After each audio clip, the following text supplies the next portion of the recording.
आज के इस वीडियो में हम लोग देखेंगे प्रश्नावली 7.1 को। अगर आप इस चैनल पर नए हैं तो चैनल को भी सब्सक्राइब जरूर करें।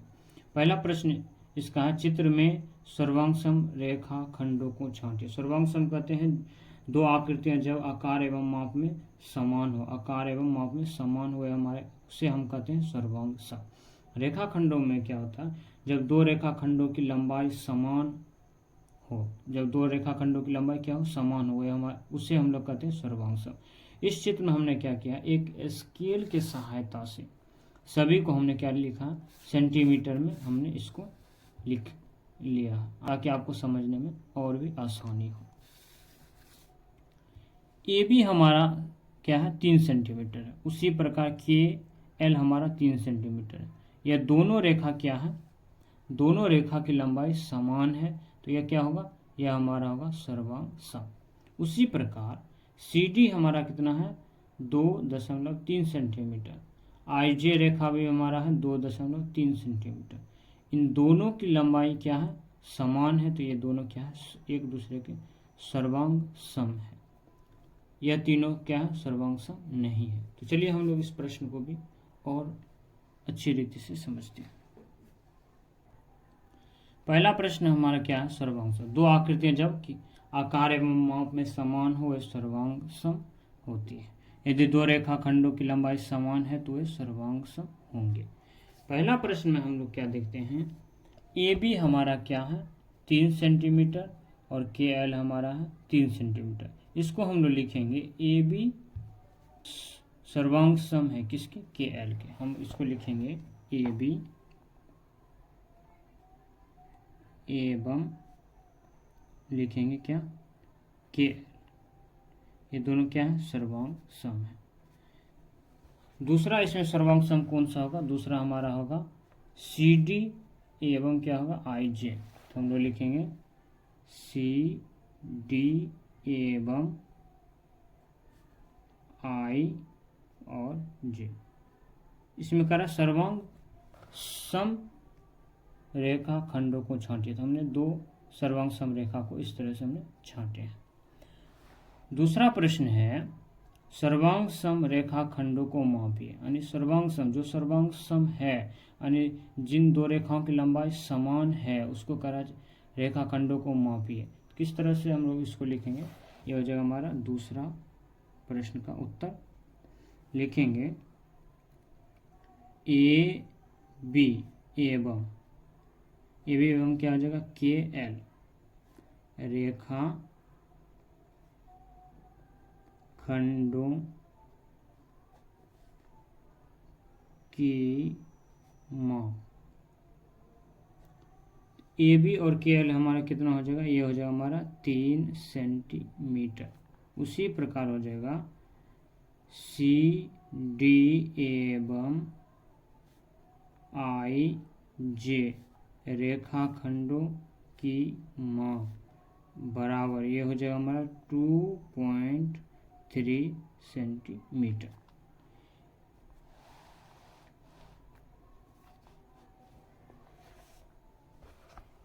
आगे प्रश्न हमारा कह रहा है, उनके माप के बारे में आप क्या कह सकते हैं। कह रहा है इनके माप के बारे में आप क्या कह सकते हैं।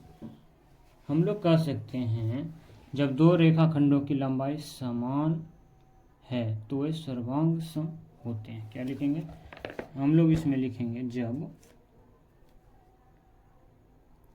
जब दो रेखा खंडों की लंबाई क्या हो जाएगा, लंबाई समान है तो वे सर्वांगसम होते हैं। क्या होते हैं, वे सर्वांगसम होते हैं। ये हो जाएगा हमारा पहला प्रश्न का उत्तर। तो चलिए हम लोग समझते हैं दूसरे नंबर प्रश्न को। दूसरा प्रश्न हमारा है, नीचे दिए गए चित्रों में सर्वांगसम कोणों को छांटिए। क्या करा, जो कोण सर्वांगसम है उसको करा छांटने। यह जो कोण है हमने लिखा है उसको हम एक इस स्केल की सहायता से हमने उसको इस तरह से माप के सभी कोणों को हमने क्या किया, लिखा होगा। हम लोग जानते हैं जब दो कोणों की माप बराबर हो क्या होते हैं, सर्वांग सम होते हैं। यह कोण हमारा 50 डिग्री है, यह कोण भी हमारा 50 डिग्री है, तो यह दोनों क्या हमारा सर्वांग सम है। लेकिन हम इस कोण को किस तरह से लिखेंगे हम उसे समझते हैं। इस कोण को लिखने के लिए क्या करेंगे, यह जो कोण है इस कोण को भी इसी प्रकार से हमको प्रदर्शित करना होगा, दिखाना होगा।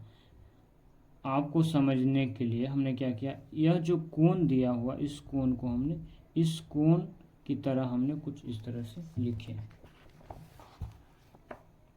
यह कोण हो जाएगा ABC, जो इस चित्र में दिया हुआ है, क्या है ABC। और यह जो 50 डिग्री का कोण है इसको हम क्या किए, इस तरह से ही हम इसको भी लिखेंगे। तो ये J हमारा क्या हो जाएगा, ऊपर आ जाएगा, ये हो जाएगा J, ये हो जाएगा K, ये हो जाएगा L। आप इन दोनों चित्र को समझ गए होंगे। अब हम इसको किस तरह से लिखेंगे, हम इसको लिखेंगे कोण, इस प्रकार से कोण। अगर हम लिख रहे ABC तो हम लोग लिखेंगे ABC क्या है, सर्वांग सम है किसके, इसमें भी हम लोग लिखेंगे कोण। A हम पहले लिखे थे, इसमें हम J पहले लिखेंगे, तो ये हो जाएगा J।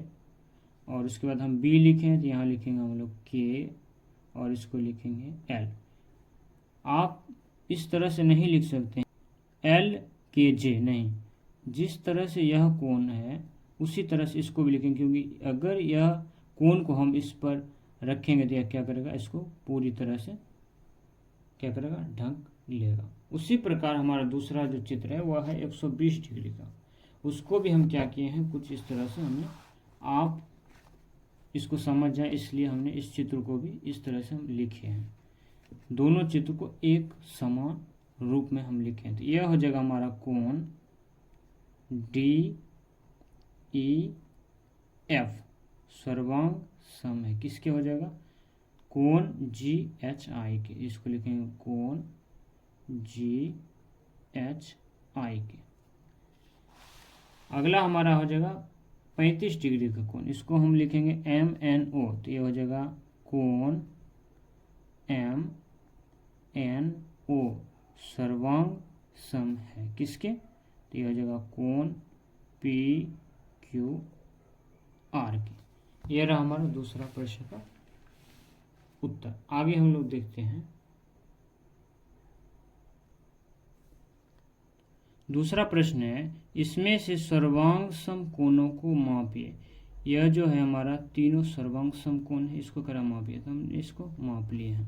आप उनके माप के बारे में क्या कह सकते हैं, तो चलिए हम इस प्रश्न को भी समझते हैं। हम क्या करेंगे, दूसरा का यह हो जाएगा दूसरा प्रश्न का उत्तर। तो हमने मापा है, क्या मापा है, कोण ABC एवं कोण JKL, कोणों की माप बराबर हमारा कितना था, 50 डिग्री। उसी प्रकार हमारा हो जाएगा कोण DEF एवं कोण GHI, कोणों की माप बराबर हो जाएगा 120 डिग्री। अगला हमारा क्या हो जाएगा, कोण MNO एवं कोण PQR, कोणों की माप बराबर 35 डिग्री। आगे प्रश्न हमारा कह रहा है, आप उनके माप के बारे में क्या कह सकते हैं। हम लोग कह सकते हैं जब दो कोणों की